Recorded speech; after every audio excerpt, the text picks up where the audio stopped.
The League of Professional Theatre Women is pleased to celebrate nominees for the 2020 Gilder Coigney International Theatre Award. Meet Fenia Williams, the multi-award-winning international theatre director and BBC producer based in England.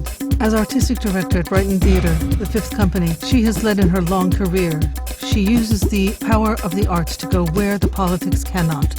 Williams has worked with a number of international organizations, including UNESCO, and is a Fellow of the Royal Academy of Arts.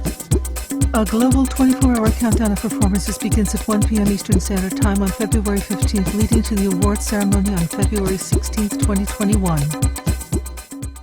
Hello, I'm Fenia Williams. I'm Artistic Director of Brighton Theatre in the United Kingdom.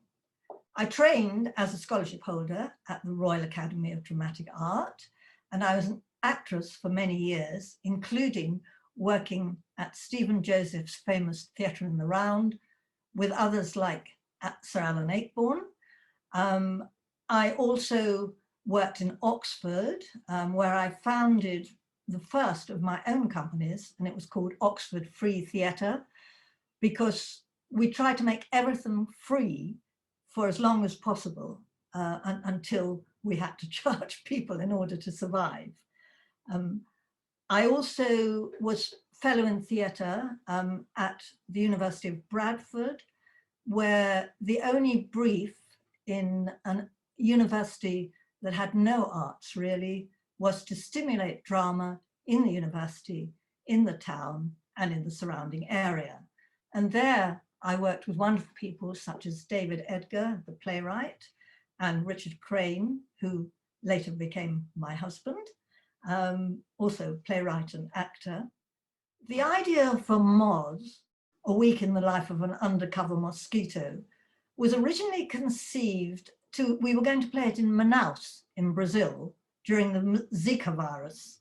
And it would have been very appropriate to do it there, though of course, in the end, we couldn't get there because of the Zika virus. However, we did it in 2017 in the Brighton Festival, then in 2018 at the Edinburgh Festival, and in 2019 at the Brighton Festival, and wonderfully at the Venice Biennale, where they have very little drama. It's almost all about art. So we were very privileged to be one of the few drama pieces there. Moz is from the point of view of the mosquito. And only the female mosquitoes bite, and they bite in order to feed their children. But this was about a male mosquito who doesn't bite, but he has a hell of a life anyway.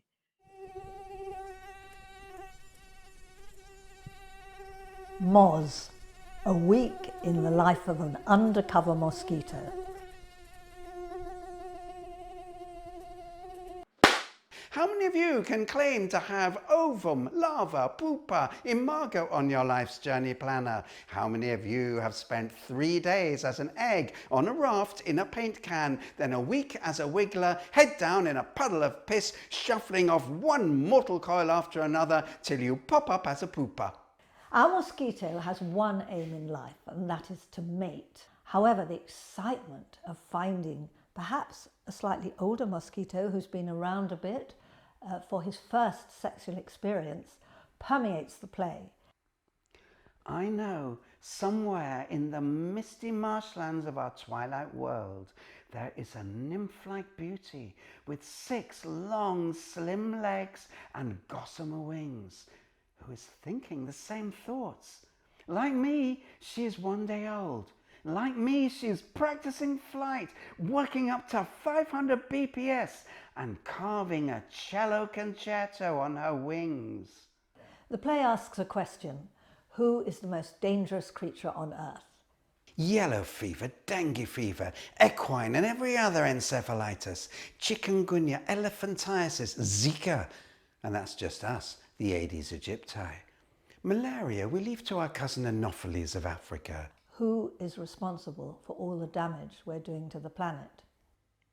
But think again, how many billions upon billions upon billions are there of us? And how many more trillions and zillions will there be as the world gets warmer, as our eggs hatch quicker, as our lives last longer?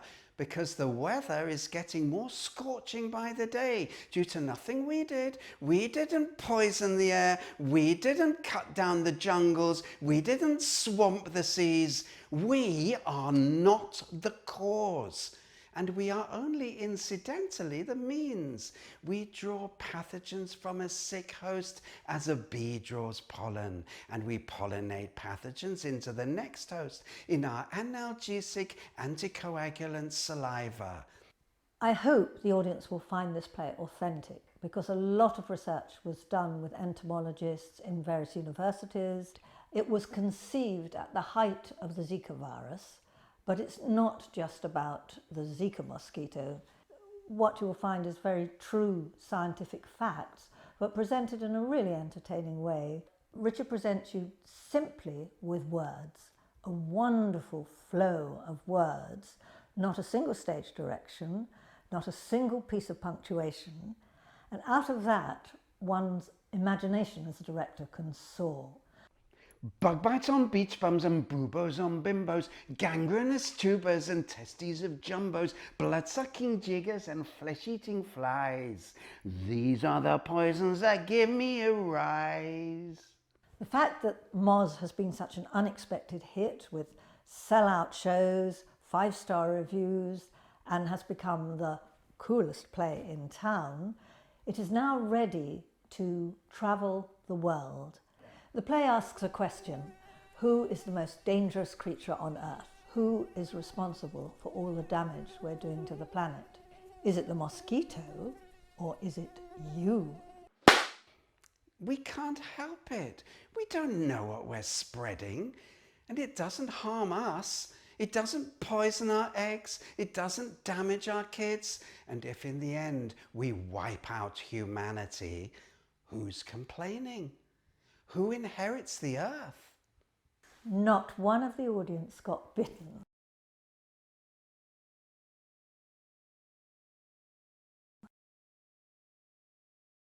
And for lockdown, we decided to do a trilogy of works by Alexander Pushkin, rewritten, recomposed, reinvented by the playwright Richard Crane, who, together with Richard, he and I still hold the record number of awards for the Edinburgh Festival, Fringe First Awards they're called. So I'm very proud to work with him. Now the Lockdown Trilogy, the first piece is called Plague Song, and it's by Pushkin, as I said, and it's performed by Sam Crane. Now, Sam is an award-winning actor in Britain and very well known. He's worked in the West End, in Farinelli and the King, opposite Mark Rylance, and he was also on Broadway with it.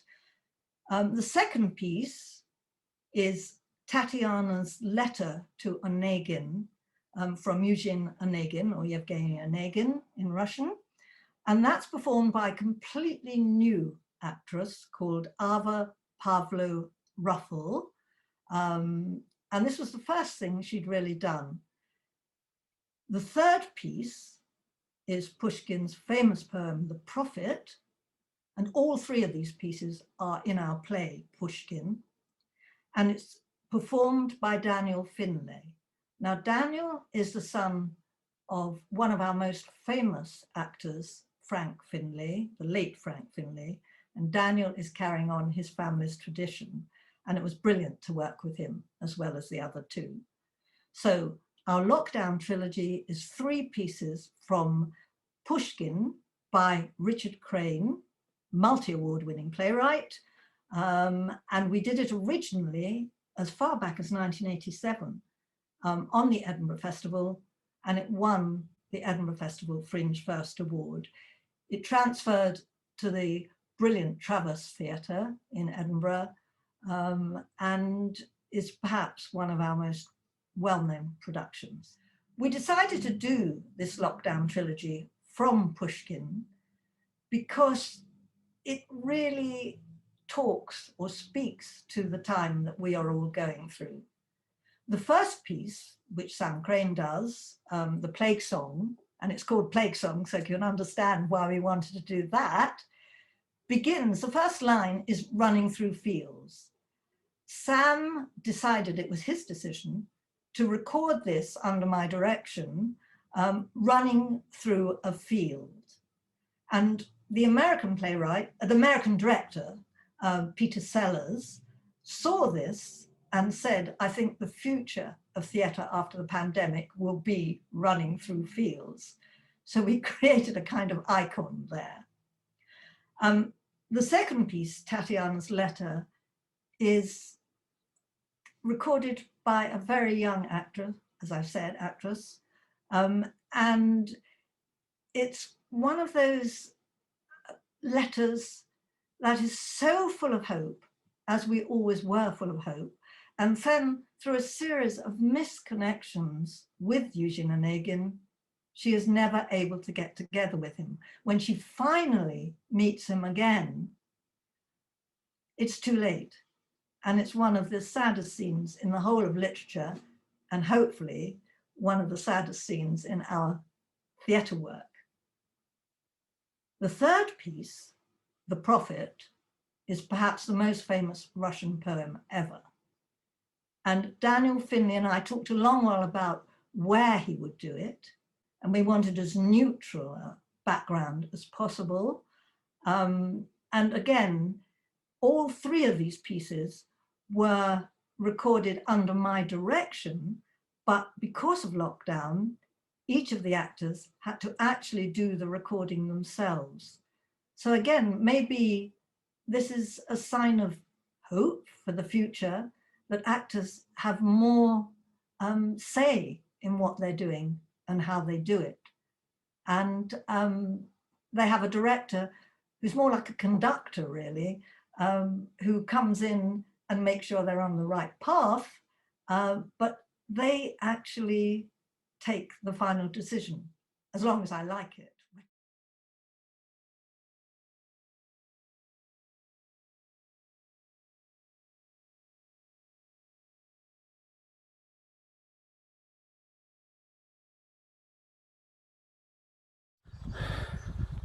I walked through the fields one fair July morning. There were blooms by the road and the river ran clear, but none did I spy. No farmer's boy calling, no maid in the meadow, no sign of life here. And I went past the church that was full every Sunday and the school that once rang with singing and play. And both were dead silent, the windows all boarded, the children and teachers had all gone away. A dreary and desolate silence descended. Sighing I heard. I raised my dull head, saw a cart down the street had stopped by a door for a woman and baby and young man dead. And I came to a field that fair July morning where a pit was dug out some 20 feet wide, and they stopped and they took the man, woman and baby, skin and bones without names, and tipped them inside. And I cried to the skies, why curse your creation with grieving and tears, the torments of hell. But no one was grieving. No neighbours, no mourners. The angel of death had killed them as well.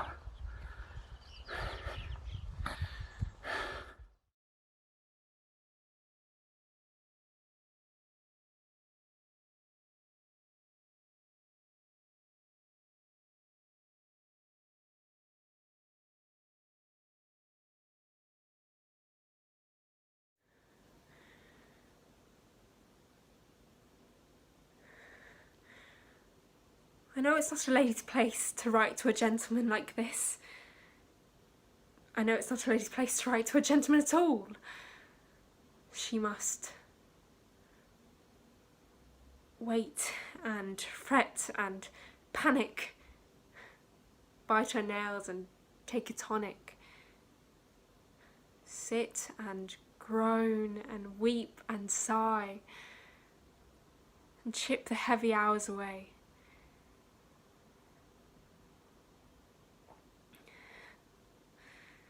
Well, I've waited, and I've fretted, panicked, groaned, and wept and sighed, and every night lain wide awake for 2 months.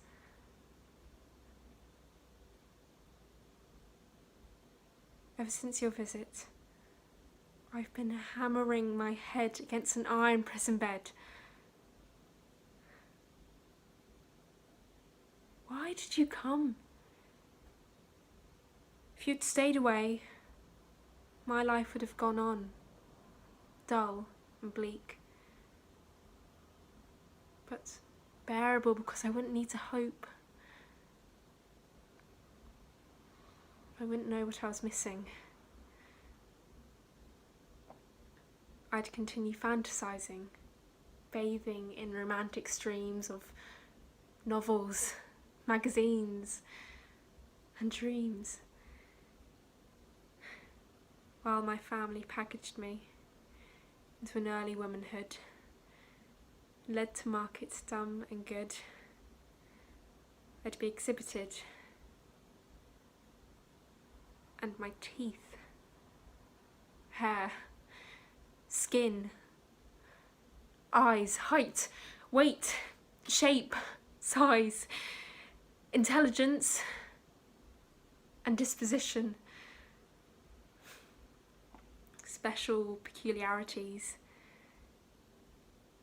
pedigree, and breeding stock would all be fully scrutinised. And maybe I'd secure a mate of suitably high-born estate, of middle or advancing years, who'd lead me down the aisle in tears, invade my body with a grunt, and put himself out to grass when he had sired sufficient family.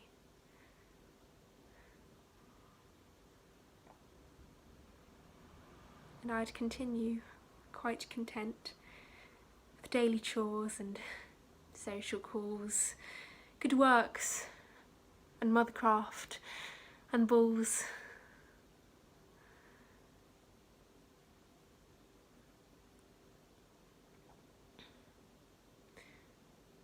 That's not the life for me. That's why I'm writing to you. Can't you see that you and I were meant to be? A long time ago, before you ever actually came to see us, I dreamed about you. I knew your face, your voice, your manner, how you entered a room, how you smiled, how you stood, and how you sat and yawned at superficial chat and fidgeted like an angry child. Everything was in the dream. I even knew your name. And every dream was one step closer. First we were tongue-tied and gauche. Then we found a sense of humour. And by accident, we touched. And kissed. And found we were tongue-tied again.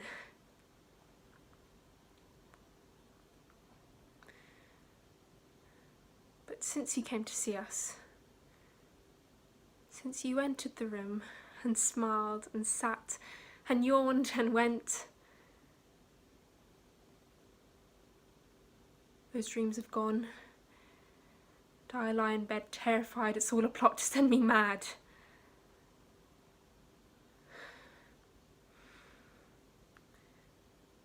I'm not going to read this letter through.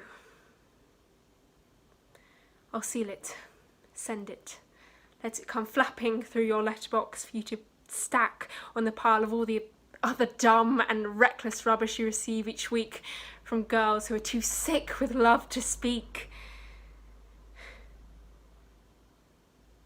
You can do as you like. It's up to you. I've laid my bleeding heart bare on a plate. You can ignore it, or tear it in two, or pity, or mock its poor, pathetic state.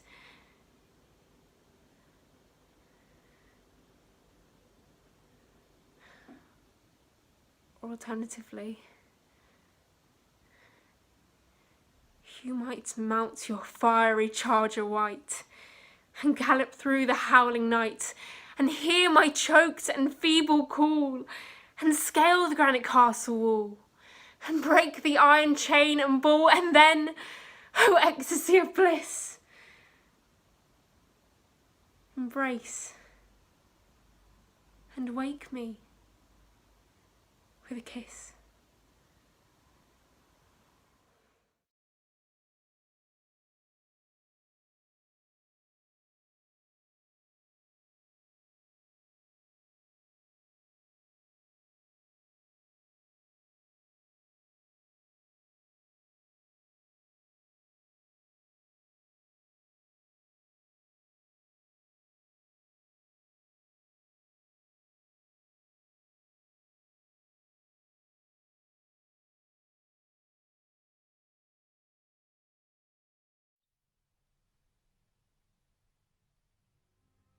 Over a dark, deserted waste, I dragged my parched and thirsty soul, and where ways crossed,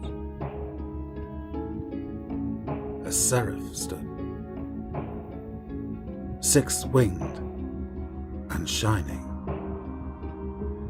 Fingers soft as dreams he laid across my eyes, whose lids flew eagle-wide. He touched my ears, which filled with pealing bells and roaring skies, swift angel wings and monsters moving beneath the wave, seeds in earth bursting, fruit in vines. And down he bowed and touched my lips and took my lying and languid tongue and tore it out. His blooded hand thrust in with darting sting the tongue of a serpent wise. With sword he cleft my breast, cut free my quivering heart, and pressed in place all fiery bright, a red-hot coal.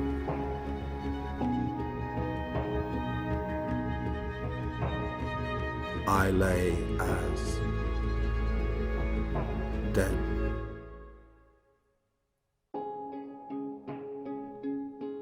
And then the voice of God spake unto me, Arise, prophet, hark, behold, o'er land and sea my will be heard.